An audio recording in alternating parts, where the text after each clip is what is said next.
Class 10th. We have already completed the male reproductive system. Now let's go on to the female reproductive system. I have made a diagram here, a simple one, though it is looking like this in the book. As I am a great artist, that you all know, I have made this. Clear?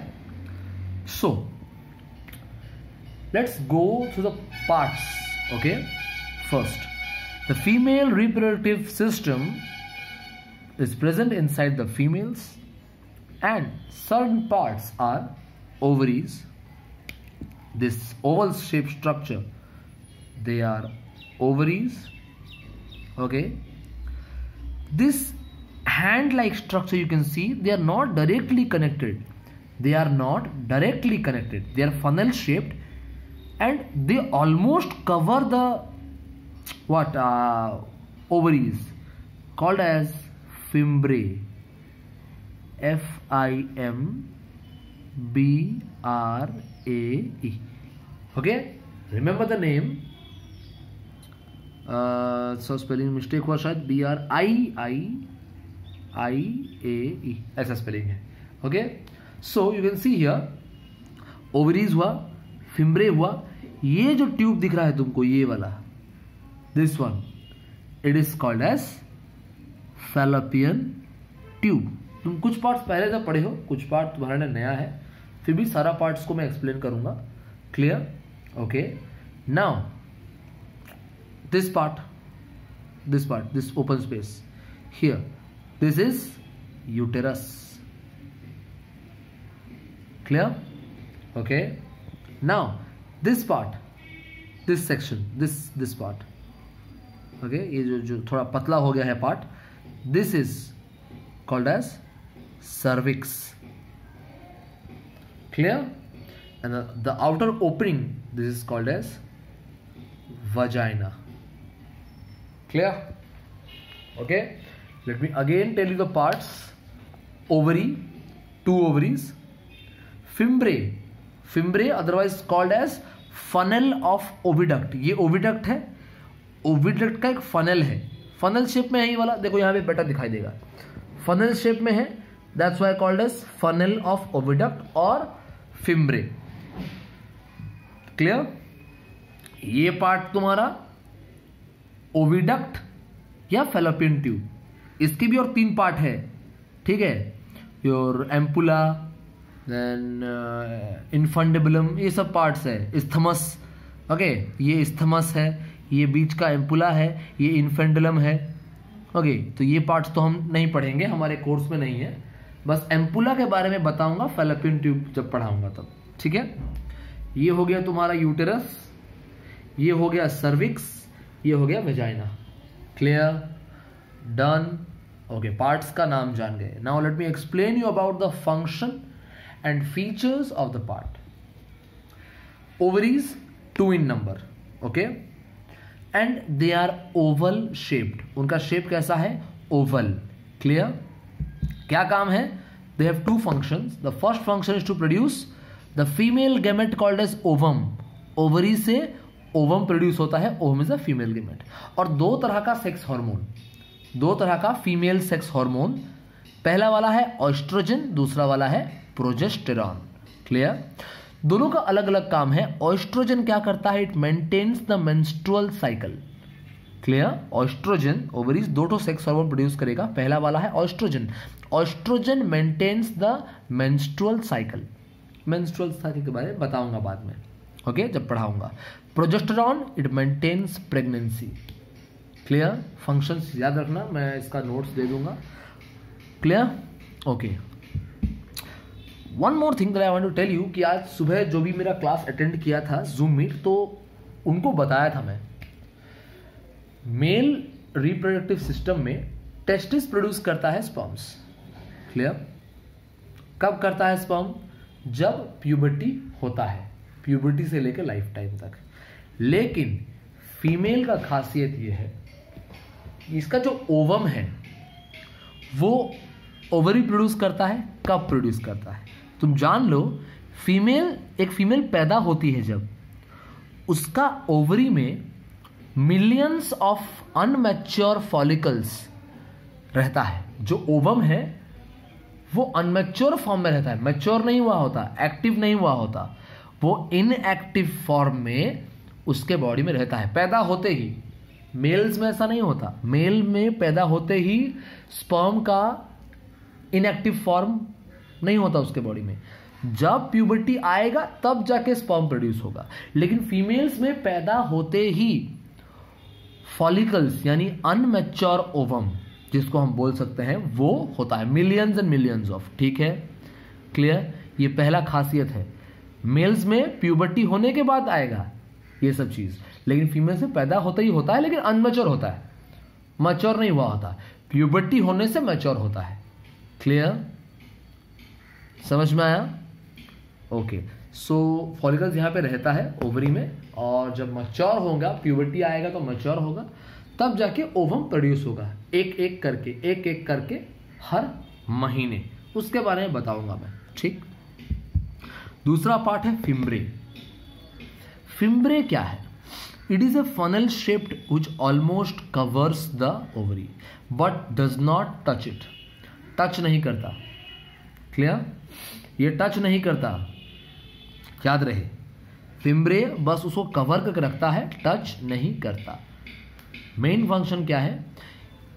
Ovary से जब ovum निकलता है, ये उसको collect करेगा, अपने पास लाएगा और अपने थ्रू फैलोपियन ट्यूब तक पहुंचाएगा। Clear? Fimbriae is a funnel shaped opening which almost covers the ovaries but do not touch it, and it collects the ovum and proceeds it to fallopian tube. Clear? Done. Third part, fallopian tube, also called as oviduct. Oviduct मतलब ovum पास करने वाला duct. Clear? सो fallopian tube का 3 part है, वो हम नहीं पढ़ रहे, बस एक पार्ट का नाम बता रहा हूं। देखो, ये इस्थमस है, ये मिड पार्ट, बट मैं लाइन दे रहा हूं। यहां से यहां तक ये इस्थमस, यहां से यहां तक ये एम्पुला, यहां से यहां तक इनफंडिबुलम। क्लियर? इनफंडिबुलम। समझ में आ रहा है? क्लियर? ओके। 3 पार्ट में से यहां मेन पार्ट है ये एम्पुला। तीनों का इंपॉर्टेंस है, लेकिन अभी तुमको बस एक पार्ट जानना है, एम्पुला। तो यहां से ओवम निकलता है ना, तुम्हारा जो फैलोपियन ट्यूब है, it is the site of fertilisation. तुमको पहले से बताया था, fertilisation takes place in what? In which part? Fallopian tube of the female. तो फैलोपियन ट्यूब के कौन से पार्ट में होता है? एम्पुला में होता है। क्लियर? समझ में आया? Okay. And this tube connects or carries the ovum towards uterus. Not ovum actually, after fertilization it carries the zygote to uterus. Okay, it is the oviduct and it carries the ovum and fertilize it and help it to reach the uterus. Clear?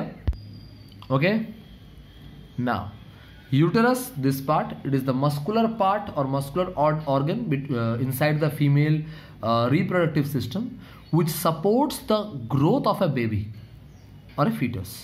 Clear? समझ में आया?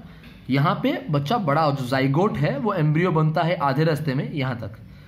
यहां पे ampulla बन जाएगा, ampulla में zygote बन जाएगा, थोड़ा आगे आएगा तो इनफंडिबुलम क्रॉस करते करते ये एम्ब्रियो बन जाता है। यहां से ये जाइगोट है, बोल यहां पे जाइगोट बना है, यहां पे एम्ब्रियो बना, एम्ब्रियो आके यूट्रस में चिपकता है। क्लियर? एम्ब्रियो आके यूट्रस में चिपकता है, इसको हम बोलते हैं इम्प्लांटेशन। क्या बोलते हैं? Implantation. Clear? The embedding of embryo. Fertilisation कहां पे हुआ? एम्पुला में। Zygote is formed here. From here to here when the zygote is moving it will undergo repeated cell division. यहां से यहां जाते समय रिपीटेड सेल डिवीजन होगा और वो एम्ब्रियो बना लेगा यहां तक। ये तो इनफंडिबुलम का पार्ट है, लास्ट पार्ट। यहां से वो जाके चिपकेगा। सपोज यहां पे अगर वो जाइगोट है तो यहां पे वो एम्ब्रियो है, कितना बड़ा हो गया देखो। उसके ये एम्ब्रियो यूट्रस में जाके लाइनिंग में चिपक जाएगा। This called as embedding. Embedding of embryo into uterus is called as implantation. Implantation. समझ में आया? क्लियर? इम्प्लांटेशन इसको बोलते हैं।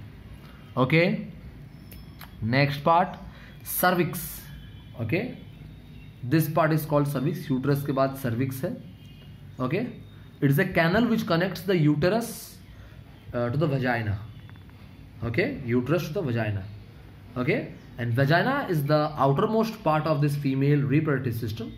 It is muscular and elastic, muscular है और इलास्टिक है, it can spread a bit, okay, and it receives the sperms from penis. Clear? ये जब पीनिस वजाइना के अंदर एंटर करता है तो ये स्पर्म्स को रिसीव करता है.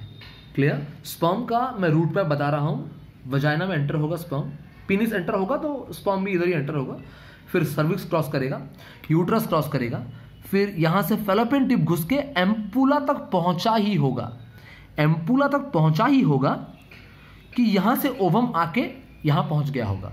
क्लियर? यहां से वजाइना, वजाइना से सर्विक्स, सर्विक्स यूट्रस, यूट्रस से इन्फंडिबुलम, इन्फंडिबुलम से एम्पुला, यहां तक ये आया होगा और ओवम से ओवरी से ओवम निकलेगा तो फिम्ब्रे, फिम्ब्रे से इस्थमस, इस्थमस से एम्पुला, यहां पे इस एम्पुला के पार्ट में हो जाएगा fertilisation.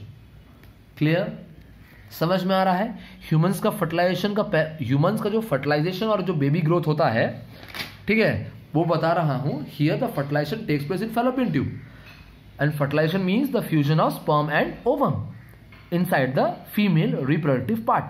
So what happens? The sperms get into vagina, then in cervix, then uterus, then fallopian tube. In the same time, the ovum, they are released from the ovaries. Clear? And then they will move into the fimbre, then to the fallopian tube. In the fallopian tube, they both will fuse and fertilization will take place. Clear?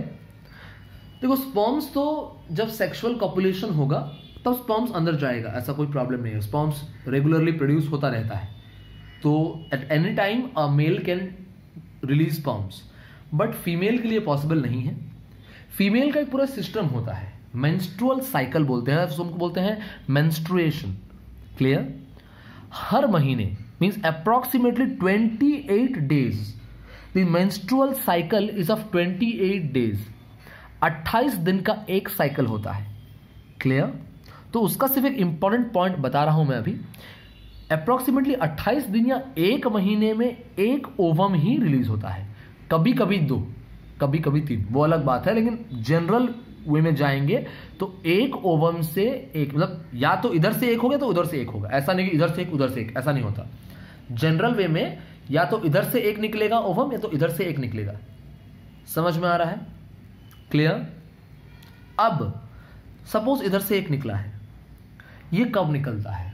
जो 28 दिन का cycle बोल रहा हूं ना, वहां से 14th day में, उस मेंस्ट्रुअल साइकिल का 14th डे में ये एग रिलीज होता है. स्पर्म कभी भी any time, morning, evening, afternoon, कभी भी एक मेल चाहे तो अपने मर्जी से रिलीज कर सकता है, लेकिन फीमेल के मर्जी से ओवम रिलीज नहीं होता. क्लियर? मेंस्ट्रुअल साइकिल के 14th डे में ओवम यहां से बाहर निकलेगा, वहां से एम्पुला तक पहुंचेगा फैलोपियन ट्यूब में. Clear?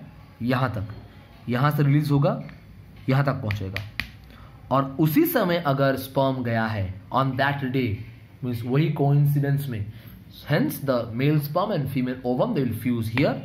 After fusion zygote is found. From here to here, मतलब एम्पुला में तुम्हारा, मतलब फैलोपियन ट्यूब के बीच में तुम्हारा हो गया फर्टिलाइजेशन.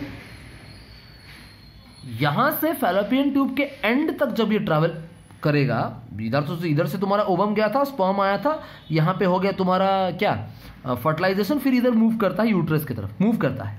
तो यहां पे अगर फर्टिलाइजेशन हुआ और फैलोपियन ट्यूब के एंड तक पहुंचना है ना, पहुंच गया ना, तो वहां पे वो जाइगोट से एम्ब्रियो बन चुका होगा.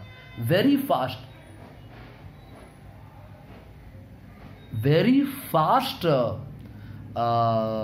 सेल डिवीजन होता है. यहां पे पहुंच गया, ये बन गया एम्ब्रियो. अभी एम्ब्रियो क्या होगा, यूट्रस में चिपकेगा. Clear? The embryo, it get embedded to the thick lining of uterus and this process is called as implantation. Then uterus में न्यूट्रिएंट्स लेके, ब्लड लेके फॉइटस ग्रो करता है. क्लियर?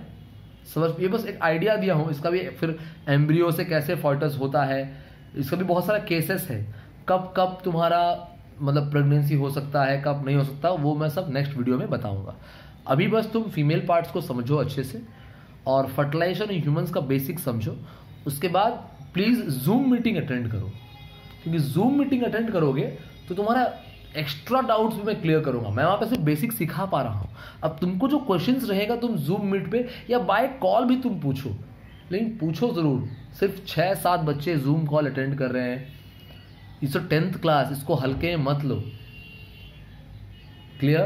तुम अभी अच्छे से पढ़ोगे तो 11th 12th बहुत बेहतरीन जाएगा तुम्हारा। क्लियर? ओके, तो ये फीमेल पार्ट पढ़ो, फर्टिलाइजेशन देखो, कोई डाउट रहेगा मुझे बताओ। Okay, have a good day.